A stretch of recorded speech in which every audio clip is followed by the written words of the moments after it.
Hello friends, welcome to Bangalore Samayal. இன்னைக்கு நம்ம பார்க்க போறது ரெண்டு ரெசிபீஸ். ஒன்னு ஜீரா ரைஸ், இன்னொன்னு பன்னீர் பட்டர் மசாலா. இது ரெண்டுமே ஒரு நல்ல காம்பினேஷன். இந்த மெத்தட்ல நீங்க ட்ரை பண்ணி பாருங்க. உங்களுக்கு ரெஸ்டாரன்ட்ல சாப்பிட்ட டேஸ்ட் கிடைக்கும். இதை எப்படி செய்யறதுன்னு இப்போ ஒன்னொன்னா பார்க்கலாம். முதல்ல ஜீரா ரைஸ்க்கு தேவையான இன்கிரிடியன்ட்ஸ்.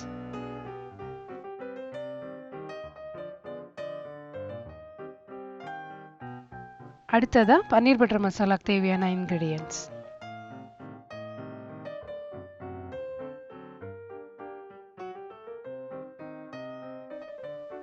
இப்போ ஜீரா ரைஸ் செய்யறதுக்கு அடுப்புல ஒரு பேன் வச்சு 3 லிருந்து 4 ஸ்பூன் எண்ணெய் ஊற்றி சூடு பண்ணிக்கோங்க. எண்ணெய் காஞ்சதும் 2 ஸ்பூன் சீரகம் போட்டுக்கோங்க.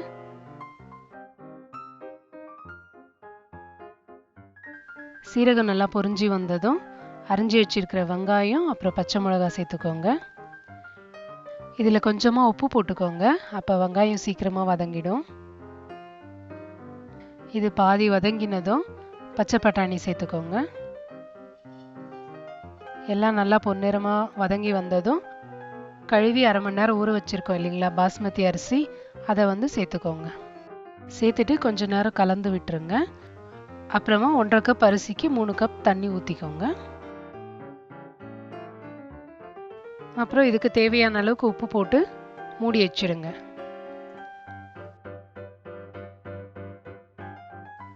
சாதம் வெந்ததுக்கு அப்புறமா பொடியாக கட் பண்ண கொத்தமல்லி தழையை மேலே தூவிக்கோங்க. 1 ஸ்பூன் நெய்யை மேலே போட்டுக்கோங்க. அதுக்கப்புறமா நெய்யில் வறுத்த முந்திரியை மேலே ஆட் பண்ணிவிட்டு கொஞ்ச நேரத்துக்கு மூடி வச்சிருங்க. அப்போ நெய்யோட மனம் ரொம்ப நல்லாயிருக்கும். இப்போது ஜீரா ரைஸ் ரெடி ஆயிடுச்சு.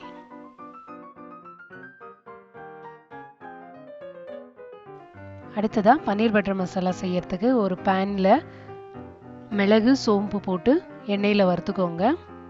அடுத்ததா வெங்காயம், அதுக்கு தேவையான அளவுக்கு உப்பு போட்டு நல்லா வதக்கிக்கோங்க.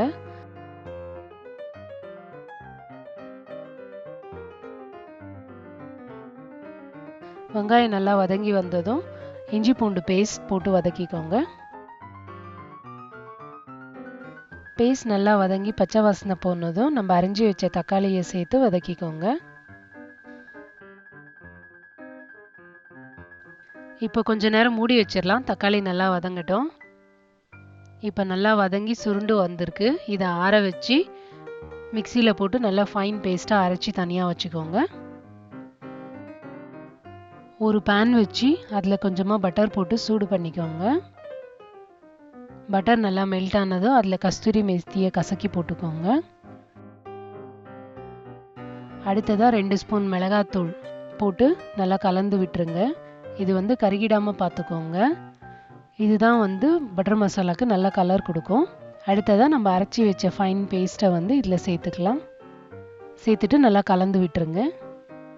இது நல்லா வதங்கட்டும்.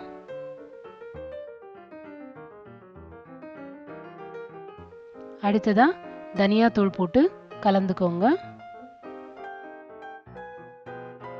அடுத்ததா கரம் மசாலா எல்லாம் போட்டு நல்லா கலந்துட்டு கொஞ்ச நேரம் மூடி வச்சிருங்க.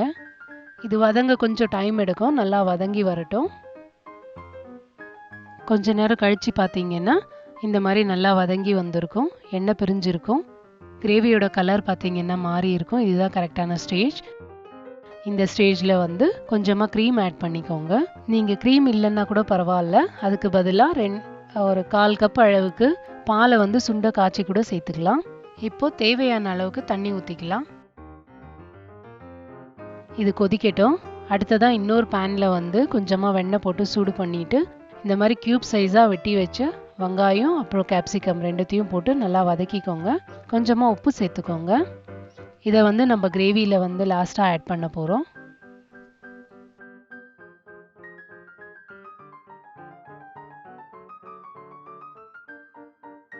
இப்போ கிரேவி கொச்சின்னு இருக்குது. இதில் 1 ஸ்பூன் டொமேட்டோ கெச்சப் ஆட் பண்ணிக்கலாம். நாட்டு தக்காளி யூஸ் பண்ணால் இது தேவைப்படாது. இதை நல்லா கலந்து விட்டுருங்க. இந்த ஸ்டேஜில் உப்பை சரி பார்த்துக்கோங்க. அடுத்ததாக நம்ம கட் பண்ணி வச்ச பன்னீரை ஆட் பண்ணிடலாம். கூடவே நம்ம வதக்கி வச்ச வெங்காயம் குடமிளகா இது ரெண்டுத்தையும் சேர்த்துடலாம். நல்லா கலரிட்டு ஒரு கொஞ்ச நேரம் மூடி வச்சுடுங்க. தீ மீடியமாக வச்சுடுங்க. கொஞ்ச நேரம் இருக்கட்டும். இப்போ பாருங்கள், பன்னீரோட சேர்ந்து கிரேவி நல்லா ரெடி ஆகிடுச்சு. இப்போ கடைசியாக கஸ்தூரி மேத்தி தூவி இறக்கிடலாம். இப்போது சூப்பராக பன்னீர் பட்டர் மசாலா ரெடி ஆகிடுச்சு. ஜீரா ரைஸோட பன்னீர் பட்டர் மசாலா இப்போ ரெடி. நீங்களும் இந்த ரெசிபியை ட்ரை பண்ணி பாருங்கள். எங்களோட வீடியோஸ் உங்களுக்கு பிடிச்சிருந்ததுன்னா பெங்களூர் சமையலுக்கு சப்ஸ்கிரைப் பண்ணுங்கள். மறக்காமல் பெல் பட்டனை ப்ரெஸ் பண்ணிவிடுங்க. தேங்க்யூ.